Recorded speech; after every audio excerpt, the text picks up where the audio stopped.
How to write a good conclusion.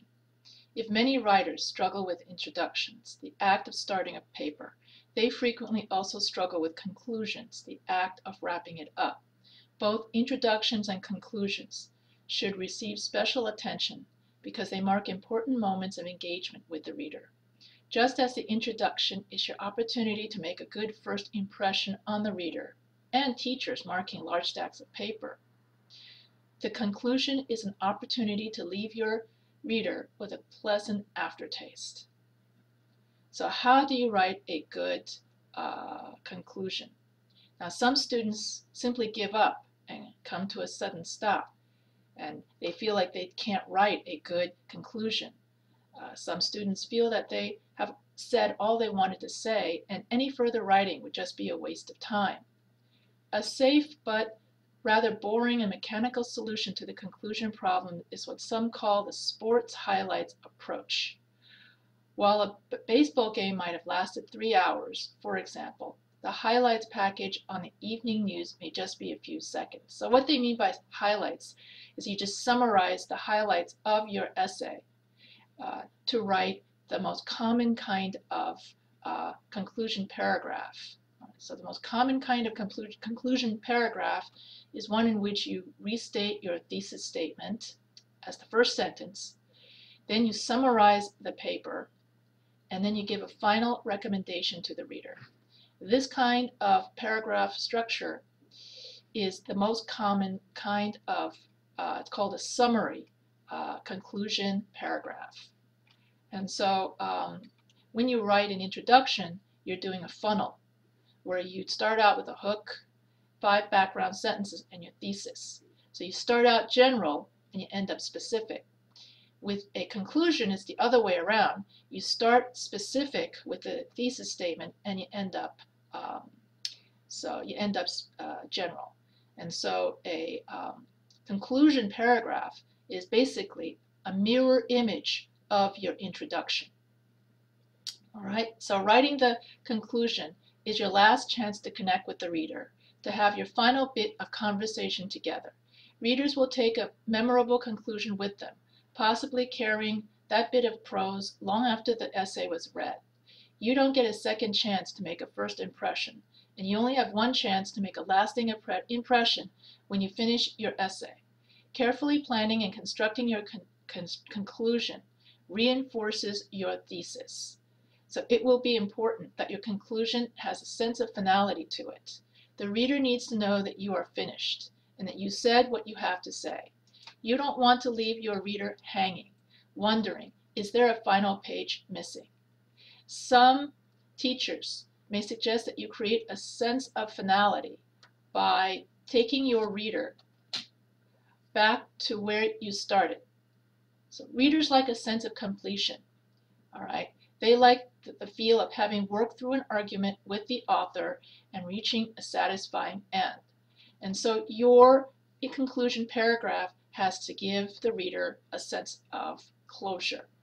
So anecdotes, quotation, and statistics could be used to wrap up your argument.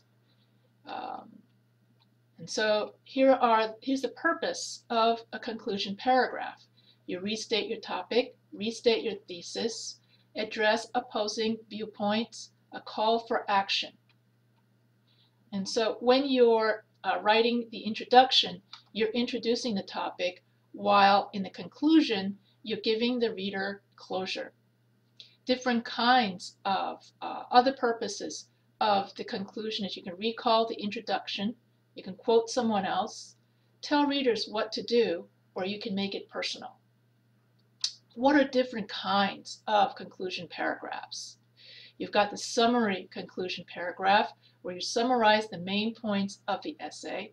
You've got the recommendation conclusion paragraph where you explore possible solutions to improve the situation.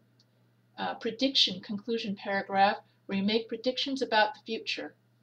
Full circle conclusion paragraph, refer back to an anecdote or image from the introduction, or the quotation conclusion paragraph where you focus on a famous quotation. And so here's an example of a summary This summary comes from Professor Ho's unpublished PhD dissertation. So here is a summary conclusion. In conclusion, the image of Asians in Western culture in the works of Pierre Loti, The Last Days of Beijing, is that of Asians portrayed as savage barbarians who murder Europeans, while ancient Chinese are celebrated for creating marvelous works of Chinese art, and ancient Chinese are seen as incredible porcelain dolls depicted on Chinese murals, vases, and paintings. In Paul Claudel's Golden Head, Asians are seen as Asian hordes about to invade King David's court. And Victor Ségolène Stel's China represents an exotic poetic fantasy. In the recommendation conclusion, it suggests possible changes that can be implemented to improve the situation. What actions can you propose that your readers take? So in conclusion, Pierre Loti depicted the Chinese as porcelain dolls and as murderous savages. Claudel depicted the Chinese as heathen hordes, and Ségolène portrayed China as a poetic fantasy. In all fairness, all these authors were products of their time. In the early 20th century, when these foreigners visited China, China was weak and the West was strong. However, if the reader wants to learn more about Chinese culture and the Chinese, the reader need only travel to China himself, learn the Chinese language, immerse him or herself with actual Chinese people to get a more realistic depiction of what Chinese people are like. So here is a recommendation to the reader that don't base your opinion of Chinese people on stereotypes. Instead, go to China yourself and find out what Chinese people are like. So you're making a recommendation. A prediction conclusion tries to make a prediction about the future. So basically you would say someday when China has a strong military, foreigners will learn to respect China and her might and won't look down on China as a weak nation. So in the prediction conclusion, you're looking into the future. In a full circle conclusion, this was in my introduction of my PhD dissertation, and this image is also in my introduction and on my title page. And so in a full circle conclusion, I simply mention this image again, the way I mentioned it in the introduction. And so here I would write, so a full circle conclusion picks up an idea or image suggested in the introduction and echoes it in the conclusion. So I talk about this image that I mentioned in the conclusion, in the introduction, and I talk about how in conclusion, because China was so weak, all the Europeans were slicing China up like a piece of pie. China had no say in foreign affairs, and China was ruled as a colony by many different European powers, hence this image. All right, so I mentioned that image again in the conclusion. So that's known as a full circle conclusion. The last kind of conclusion is a quotation conclusion. Quotation conclusion means that I take a famous quotation like the East will never meet, oh, East is East and West is West, and never the twain shall meet.